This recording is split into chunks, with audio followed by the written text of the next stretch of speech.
because we brave. Cut it. On a Saturday morning when you're warm, comfy, and all cozied up in bed, and there isn't anything in the world that could make you get up till your hubby asks if you want to go to Mickey D's to get a sausage biscuit and hash browns.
What's up, everybody? What's up, Jay? Hold on a sec.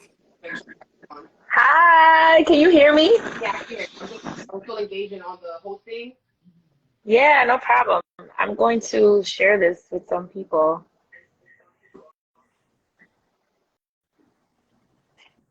Doo-doo. Hello, everybody. I'm being interviewed tonight. All right, Super so yes, I'm here. exciting. Trying to fix my Hi, hair and everything. beautiful. How are you?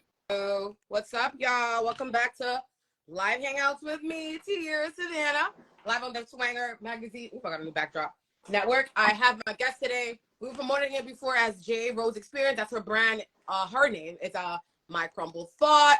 She's a poet. I'm gonna read her bio right now, but we're just gonna market it a little bit more, let more people kind of see all of our lives going live. So we catch a little bit more people. You guys know the dealio here. This interview stays here. It kind of hosts here for the next 48 hours, 24 hours or so. Then it goes over to our YouTube to like just stay forever. So you'll always just be able to come back and check this out. And then Jay, you can use it for yourself if you do need it for anything. Yeah, Yeah. So how for you said you was on sure. vacation before or something like that? I was away with my kids. I took them on a little, you know, little getaway type of thing.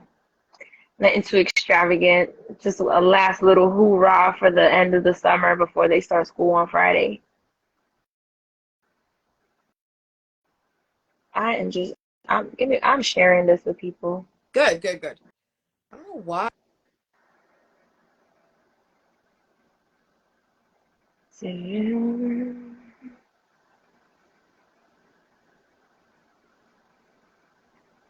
Are you there? I can't see you. Hey everybody. Clearly. There you go. Hear you now. I don't know if you were talking before. Yeah, no, I was switching over the AirPods are just a little bit clearer when we're like live or whatever. It picks up, how the AirPods thing on. So use equipment to help you get where you're trying to go. But I I see some people coming in. Some people were here before I went live, like right at 9. I always go right at 9 to keep it hot. But some people trickle in, trickle out, then I go back live again. So I'm gonna pull up No the problem. question. We about to jump into it. But again, this is Yes. Live Hangouts. You're with T here, Savannah. My guest today is my Crumbled Thoughts, who I've met through becoming T slaves, which is like after the pandemic kind of situation, and it's like we just out here, and it's like God knows what to Yeah, do. I feel like I knew you before the pandemic. I feel like I've known you before that. I started performing like my one little song, and people tag me in your thing, and it was literally like no December 2019. Then it was like I did your online shows when it was like on Zoom, and I'm like, she's still doing shows, I'm still working. Like that's what I mean. It made me go crazy in my house, and you're like, nah. Yes. Oh Crazy. my But shout gosh, out to time you has though. flown. Shout out to you though, girl, because like I say, I always my show Live Hangouts here is about people who really I've met, I've come across in my life, and I really feel like you should be lifted up by me specifically, because like in the pandemic was when the majority of my music career came to live fruition. It just happened to have time, so you know what I mean. Like when I'm in the studio and I do a lot of this stuff myself, mixing it and mastering and all that stuff. Yes, So you do. yes, it was like watching other people, because like I said, we probably met right before them, but then watching you during those times was definitely helpful for me. You know, Swagger Magazine, this brand as well.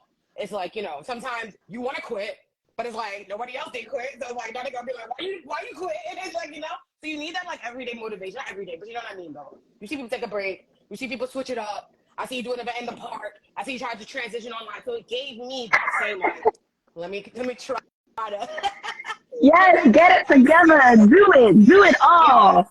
No, facts though. But I wanted to say that to you because I think it's, you know, it should be said. And August is Black Business Month. I know you go really, really hard to support Black, brown businesses, whatever, but specifically my brand is Black, and I've met a lot of artists in that kind of conscious space. So all of that Right. is really dope, you know. And Swagger Magazine is a Black owned, it's about women. They're like down in the South, United States. We're all here. Artists, entrepreneurs, a lot of them are PR. So I just think it's all good. So this is a Jasmine Rosario. That's her government name. Oh, government! J Rose. J Rose. She's a poet, a host, and an event curator. Anything else? And I know you put like teaching artist, but I didn't know how to explain it, so I wanted you to like kind of drop that little piece in. Right Yeah. there. Sure. I'm a teaching artist. I guess that is just, I am somebody who teaches something within the arts world. So I teach spoken word, performance, and creative writing. So, so I work with various organizations, and I go into schools all over New York City, public schools, charter schools, even Rikers Island. I was in Rikers earlier today, and I teach. Rikers. Yeah, it's crazy because I like work there, but like they need to close. They know, for real. But it's good that you're there because they're trying to add that Yes, kind of social. there's a element to rally tomorrow. I think there's a rally tomorrow. Information. I'm about to travel to go to LA. I'm going to the Beyonce concert, so I'm on vacation. But yeah, because do my last little thing and I'm out of here. This is my last work thing. Okay. But I'm happy it's you. We're So yeah, gonna go out with a bang. So what's something new you've been working on that you're able to share here? Personally, with your poet or just in your brand, whatever it is. Something new. Well, I finally started putting together my manuscript. Hi, Lene. So I've been writing for over 20 years, and I've been performing. Yeah, I've been performing for like 8 years now, and the more I perform, the more people are like, where can I read your stuff? Do you have a book? And like people are just book. So I'm like, you know what? I think it's about time that I put my shit together. And so I'm working on publishing my first poetry book. And simultaneously, I'm going to be recording my first poetry album that I'm looking to drop. That's amazing. Yeah. That's dope. I'm definitely looking forward to that. I was looking for your music. I thought you already had a poet. I'm like, oh no, Jay was poetry out here. Okay, fine. I put these slaves on the promo. Oh yes. Look at my people. So my people over here looking out for me in the comments. Yeah, I got a big event in October, but it's called the Legends Showcase. I'm not performing, but because I am a host and a curator, I've curated this huge lineup of some of the biggest spoken word poets in the country. I'm going to be featuring Opie West, Prentice Powell, Maui the Writer, Mahogany Brown. Yeah, so it's in October. It's at Jamaica Performance Arts Center. So that's like my biggest event that I've put together in the last 8 years that I've been like doing this. So if you're in the New York area, you could just hit the link in my bio and get your ticket. Make sure you guys know about that. Yep, and if I can come through to attend. Yeah, but that's all. Just to catch a vibe. Oh, yeah, we're gonna talk about that. Yeah, for sure. All right, cool. Why do you choose to pursue a path of performing arts and doing community-based kind of stuff? Why? That's a great question. I think a lot of it, where I'm at now, it's because I wanted to become the person that I never had when I started doing creative things. I wanted to be like, if had I had somebody like me come to like my school and show me spoken word and how it could be a profession, like I might have, pursued this a lot younger, rather than like, Right. yeah, hell yeah, definitely like in my 20s, instead of waiting till I was in my 30s going through like a midlife crisis, and I was like, I need something different. Quarter life crisis. Yeah, that. It's happening earlier and earlier these days. But yeah, you know. But it was that like, let me be that person that I never had. And I saw that there was a need for someone to just create more space, space for people to be creative. I like how you said there was a need, because that's the one of the keywords I try to like pull from. It's August is Black Business Month, and why do we launch a business? It's like, yeah, to make money, right? But you don't really launch a business to make money, because make money, you can get a job or something else, wages. We start a business thinking that we're going to solve a problem. So like cuisine, live hangouts, you know what I mean? They don't have these kinds of like, and people tell me all the time, like, before I was T-Slaves and all that stuff, it's like, oh my God, you're like Oprah, and no one like fills her spaces, right? Because I ask thought-provocating questions, and I bring the conversation to what less other people tuned in, like it's dope, but like I like to feel something, a connection, a human connection, right? Poetry is that. It's like, rap is literally rhythm, like hip hop turned 50, right? So we all think that we lit now. I'm still new. But rap stands for rhythm and poetry. And poetry, so absolutely. That's what I teach my kids. The radio is not rap. We're right when we say that's not rap, because that's not poetic. No. That's on the radio. Absolutely not. So it's like, well, you can't say that. I'm like, but we can if you take the definition of what rap is. It's what you do and what I do with music, right? Right. It's very different. And I could take away music and it would still be the same medium. So that's definitely important that you said that, because you saw that there was a lacking of voice. Me as well. I don't think there's enough Black women who are smart and educated and conscious that see themselves as a rapper. That see them. That see themselves as, you know what I mean? Like they say, big name poets. And when I ran into you and your team and your people coming to your shows, I saw the monetary, this could be your life. Like, people need to book this all the time. I ran into other poets and this is their life. They've been around all over the country, the world, like, So I saw that today in my horoscope too. It was like, never put limitations on your big dreams. I feel like I do that sometimes, right? Yeah. I mean, we naturally have limits for our dreams, because a lot of times we don't even know like what's beyond that dream, and then you get to actualize these things, and then other things come out of that, and you're like, wow, I never even believed, like, me teaching poetry, I never imagined myself doing that. You know what I mean? Even me standing on stage and sharing my art, I never imagined myself doing that. You know what I mean? So I see J Rose in Paris doing hell yeah, international, baby. Paris is like another that came up in something I was watching today. It was like, I forgot who it was I was watching, but it was like Paris in France is a connection to the art that we do here in the United States. Remember, Nina Simone went out there, the James Baldwins, they're Americans that moved to Paris. It's a big part of what we do. Yeah, James Baldwin lived in Paris for years. Mm-hmm. Destiny Child had an interview. It was them. I was watching them, and they were out in Paris, and that's what they were saying. The lady who was interviewing them back in the 90s, and she was like, we know the same energy. It's like that Black kind of urban. It's over there too. It is over there. In Paris. It is. I've been there. It is. I went to Paris. Not Paris. I was in France though, like 4 or 5 years ago, and I was in the south of France, like in Saint Tropez. Nice. And like the music out there, I was scared because I thought the music was gonna be like fucking like techno all night, but it wasn't. Nah, yo, the music in France was fire. It was very hip hop inspired.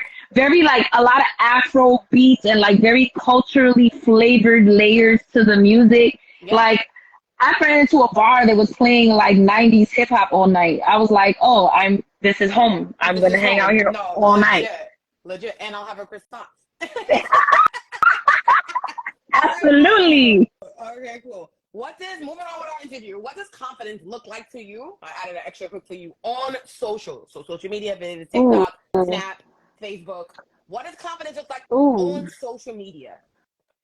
Confidence on social media for me looks like transparency and authenticity. Very good. I think that when you are truly yourself on social media and you're not putting up this act, I think that that is the true confidence. And that includes like also not necessarily putting all your business on Of there, course. because everybody doesn't need to know all your business, but also being transparent as far as like share some failures, share some challenges that you experienced, That part. that made you stronger, that made you pivot and change things, because sharing those things also makes you more relatable. People can understand, people be like, oh, I've been through that. You know what I mean?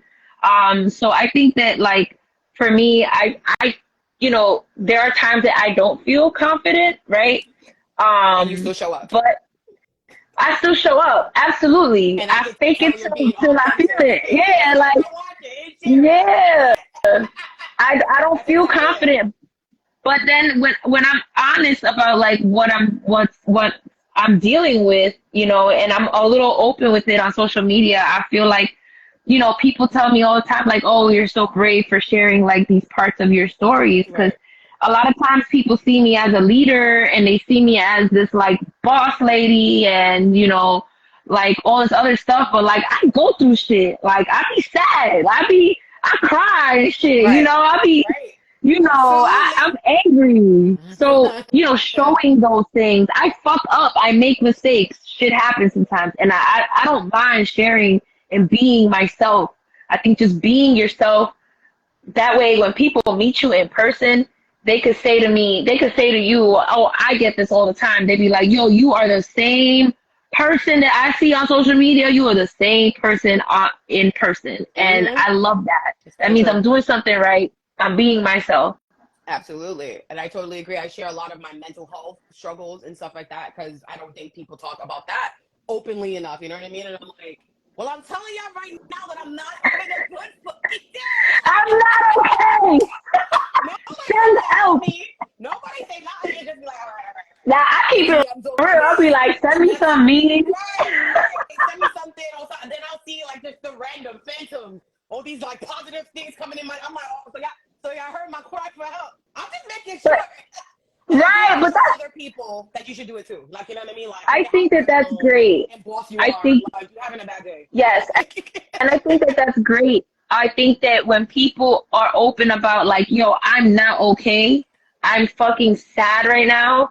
Like I do that, and the people that reach out to me are people that like I barely talk, You don't don't even even engage with. know. Right. Right, They're but when good people. they see that I'm going through it, I feel like, yo, we don't. I get the hey, I know we don't talk all the time, but I hope that you are okay. And if and people do lend out, and some people do it because they want to be nosy and they want to know what the fuck you're going through. But, just the fact that people just are like, hey, I saw that you're going through it. I hope that you're okay. Like, that's enough for me sometimes. Like, I don't It necessarily is. need to tell you what I'm going through. Just knowing that, like, people do care and want to see me happy and don't want to see me in this fucked up place. Like, Right. that's enough for me sometimes. And it goes both ways. I think when we have brands, people come to they listen to your poetry to get through something. They listen to my song to get through something or read something that I said. And you have to Yeah. kind of sometimes be there for others too. To be like, yo, I swear to God, you're going to be okay. I know how you feel because I've been there, A lot of people don't believe me. That's why I share the failures. So when there's the next time I had to tell that person, like, look, remember when I posted that I was sick? Because you You see, always when see me when I'm I up. was What sad, about I this was time? I sad. didn't have no money. I love this conversation. It's so good. All right, cool. Moving on. And I mean, y'all stay back to kind of rock out with us. That's dope. All right, so we're going deeper into a little artistry a little bit. What you could share? What's the process? Did poetry kind of speak to you, or do you like just fall into it? Like, what did it come about in your life? Um, I mean, I always attribute my love for poetry, coming from my love for hip hop. So like that's kind of like the beginning of like where it started. Like I always had a thing and this curiosity and this affinity for wordplay. Like I just always loved. So we like growing up in the '90s, like when hip hop was very lyrical. After the hip hop, like those basic bars. Right.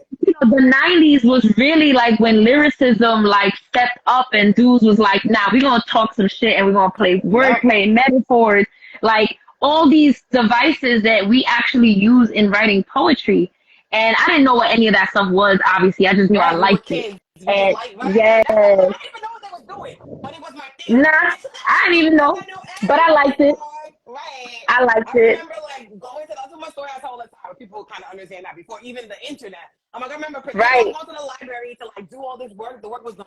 I'm like printing lyrics, so I can like memorize the lyrics. So the next time this song come on, who's rapping it? You know the song. Like, right. There was no Google the lyrics. Now you have to listen to that shit 1,000 times. Yes, but you know where I am now is a little different. Like I don't necessarily write often. It's not like I'm writing every day. There's poets that'll be like, I wrote 873 poems this year, and I'm like, yes, 872 of them was trash. So like, I'm not that writer. But I do have like this intention that I set before I start writing, because I know this poem is gonna be for the stage. So there's like this mental process that goes through, what am I gonna write about? What's the message? Who am I writing this to? Like, who do I want this message? Who do I want to receive this message? So that's kind of like where the process is now. Like, but I get inspired by literally everything. Like a song, a fucking, the name of a drink at a bar. Like, it'll just be any random thing. Name of a drink at a bar, but that's actually a good one. I like that. Thank you for sharing that. That's where because I told some artists like tap in those who want to learn, like what the like. Sometimes everybody's what we do as artists, how we make our art or whatever. It's all different, but I like it's all different. Because I think the process is also a big part of the energy that we hear or we see, we feel in the final product too. No, right? Definitely. It is. I wait for the Holy Spirit of poetry to just take over, and I hear that. I just write. I hear that. All right, next moving right on. We got 2 questions left. What's the lowest moment? I mean, we talked a little bit about that part already, but if there's something specific that you wanted to maybe share, you've experienced on this journey, and how'd you pull yourself back together? So this could be more of a specific, I did this whole show and then nobody completely like canceled or whatever. I have a lot of those. I've definitely had. Your friends know that. Listen, it could be crazy and you're still gonna win. Right. It gets crazy. I think for me, the lowest point in this journey was more of like a personal thing that I was dealing with that affected everything else in my life. So I was right before the pandemic, I had stepped into this like really extreme financial crisis, and it was very difficult for me. That's why I ended up back in New York, actually. Me too. Right. I mean, I had moved. I was just coming months out of a breakup from a long relationship. I had lost a job. Like all of this shit was happening. Yeah. And I think at this point, like the unemployment had just finished. So now I wasn't working again yet. And I was in a really bad place. When I tell you, like my phone was cut off for a few months. So I was communicating with people through email or through like WhatsApp or through Instagram DMs, anything that like I could use Wi-Fi, because my phone was cut off. People couldn't call me. Same. And I lost. I was on the MTA bus. I used to use that Wi-Fi. I was at the Wi-Fi mercy. You see me standing outside by one of them towers in the corner of like 6th Avenue and 34th. Like it was crazy. And it was just a low. It was a low for me because it's like I have children and they were good. They were taken care of. Like their dad is very active in their life, so I don't have to deal with no craziness. Right. My parents are a big help. So, I had that support for them, but for me, I Yeah. was fucked Right. up. I was Right. struggling. I lost an excessive amount of weight because I Right. couldn't even afford to feed myself. Me too. I'm And a it's size crazy 5. because during all this time, I was still hosting my open mics. I was doing Oh, the look at in-person and you. virtual, like all my events were still happening. Right. Um, they weren't at a point where like I was making money off of it, so Right. everything was just Right. I know. breaking even. Hmm. Um, But that's so dope I that was, you know, you still were able to keep that yo, going because I couldn't. nobody I knew. canceled everything. I was so cancel, cancel, depressed. cancel, cancel, cancel myself. I was so Yeah. depressed. I ended up being hospitalized for mental Mm, health issues.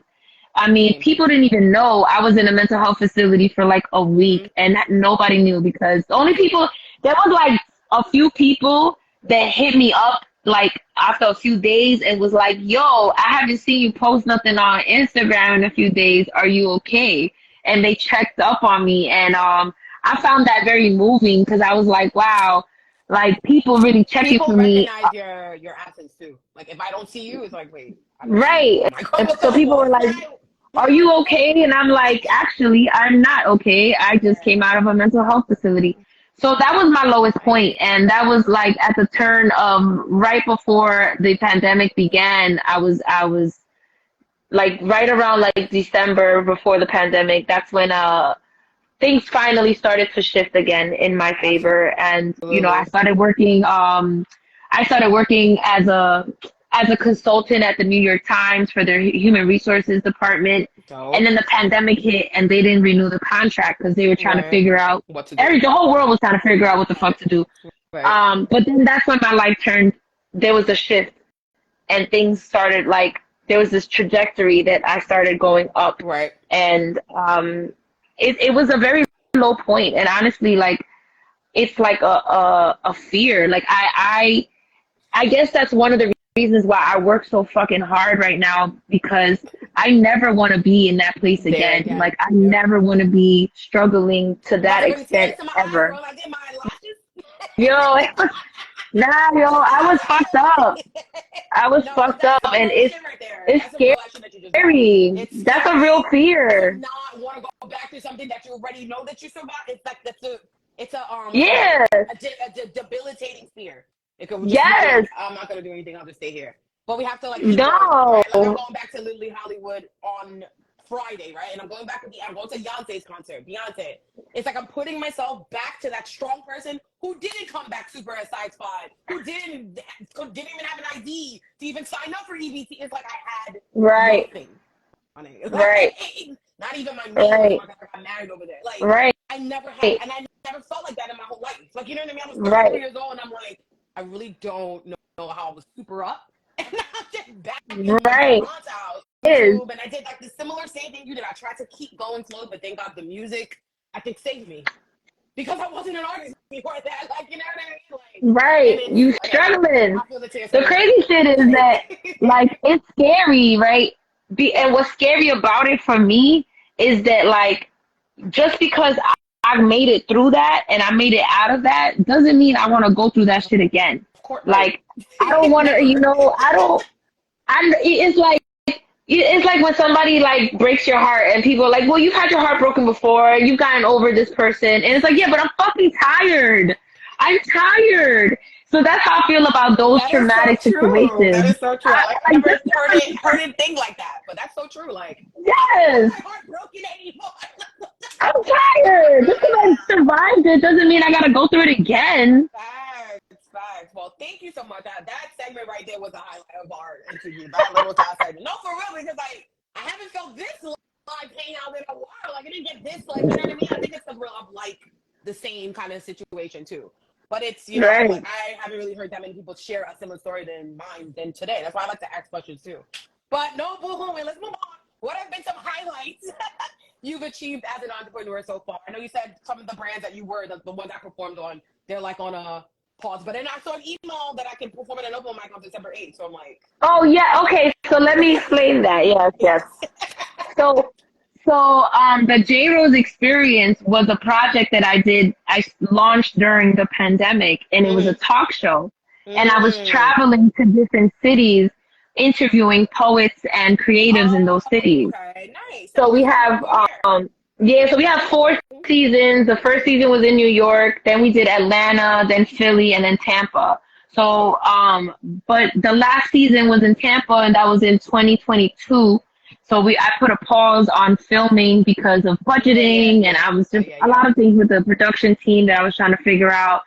So that's what the J Rose experience is. That's why I'm like, I'm not really doing anything with that right now. So that Okay, I'm not okay. really active. I And got but you. then I have my business, which is called the Rose Garden The Events, Rose and Garden. that's That's probably what. yes. Okay, so So that's why I yes, got it's a little confusing. It's a lot. it. No, I got it. I got it. I got it now. But that's my business, and that's my platform where I host events, I curate showcases, I do pop-ups, I do visual arts showcases, and that's where I do all of my teaching work is through my organization. Nice. Okay, now I understand that. Yeah. So Very cool. Very cool. my highlight would be um stepping into a space where I'm working with youth. Nice. Um, when I was in 4th grade, I wanted to be a teacher. And when I went to college, I studied biology because I was going to teach biology. And then I didn't finish that school. Mm-hmm. And for a while, I was really disappointed in myself because I didn't become a teacher. Right. But then I had to realize that, like, I am a teacher. Yes. I teach creative arts. Right. And I just had to realize that I did manifest that. It just doesn't look the way I thought it was going to look when I imagined it at 9 years old. Right. So I think that stepping into a space where I've been able to manifest that dream that little Jasmine had, and that it's tied into like what Big Jasmine does now, the poetry and the art is like, what do they say? If you love what you do, you never work a Never day in your feel like, life. if you love Yeah, what and you do, that's it never how feels I like feel. work. And that's what I go through. Yeah, Yep. It's it very, doesn't. I do get tired. It is exhausting. It's draining sometimes, but it never feels like I have a job. You know what I mean? Like it more feels like I'm I have a mission. I'm working on a right. mission, Right. and so for me the best part is I'm so glad that I've been able to lead myself or be led to this place where I'm teaching and working with young people, especially with the incarcerated youth in Rikers Island. Shout out to Youth Justice Network. That is the organization that I work with and brought me into the prison to work with the youth. It Interesting. is the most humbling and fulfilling experience. I go there every week, once a week. I was there earlier today. Mm-hmm. At the end of the month, I do an open mic with them. So we bring in pizzas and juices and stuff like that, and we have set up a microphone with speakers and all that, and Very they cool. get to share their poetry that they write with me during the workshops. And I love it. I've been able to actually see the impact that I've made on people, on these young Absolutely. women. Absolutely. There was a young lady who got released a couple months ago, and just a few weeks ago, she came to the New York Poets Cafe to see me host, Nice. and it was like, Yeah, exactly. I'm No, I get it. I sorry, study, I'm no, gonna it's get, fine. My degree is in criminal justice. I did my internship at the King County DA's office. So ah, you're speaking so my you active know, language, yeah. That's why I write. Basically, my artistry is to take my personality to hear it, make it fun, but to talk real acts. What's going on? The criminal justice system is broken. The all American system is broken and broken against people that look like me, broken against people that look like you. People from our demographic here in New York City, immigrants. You know what I mean? Down in the South, they're banning books. So it's like I have so much to say because I graduated from an all-white school. They taught me out on Long Island. They taught me everything, and I'm like, I graduated in a recession. Same thing, right? Like I had no idea where to put any of that stuff. And a right, year and a half happened. I was just on Facebook, and then this guy named George Zimmerman killed this kid called Trayvon Martin, and everything changed. And I'm like, right, oh, that's why I know everything. To go and tell, you know what I mean? And I'm like, still took me a while to how to figure it mm, out, to put it, but I'm like, it's in my music. People hear it, people see it. It's like, nah, we need more of that, you know? So it's like, so same. I let you just rock out in your story, but it's like you will always find that space. It's never like a straight line. It's gonna be no, like up, but you are gonna get to your what you said that little kid. And that brings us to our last question anyway, right? Like, what is something you would tell that 13-year-old J Rose if she could see herself today? Oh yeah, I remember this question. Remember this one? I would tell 13-year-old J Rose, forget about these fucking boys. They are nothing but a waste of time and a distraction. Wait till you are a grown woman and you know yourself to really start looking for love. And I would probably tell her to start writing because she wasn't writing at that age. Well, she was, but she wasn't writing poetry. She didn't know she was a good writer. And so I would tell her that she's an exceptional writer because she actually, when I think back at some of the things I wrote in school when I was in elementary school, like I won essay contests. I didn't even remember even participating in the contest, but I remember I won. Right. And I was like 10 at the time. So I think that like if I could go back in time and just talk to that younger version of myself before I started writing poetry, and I would probably give her a book and tell her to start writing. Because for a long time I grew up thinking that I shouldn't write anything down. My mother used to tell me, don't ever write anything down. Somebody might find it and use it against you. And that was a real like fucking, all right, psycho, like what the fuck?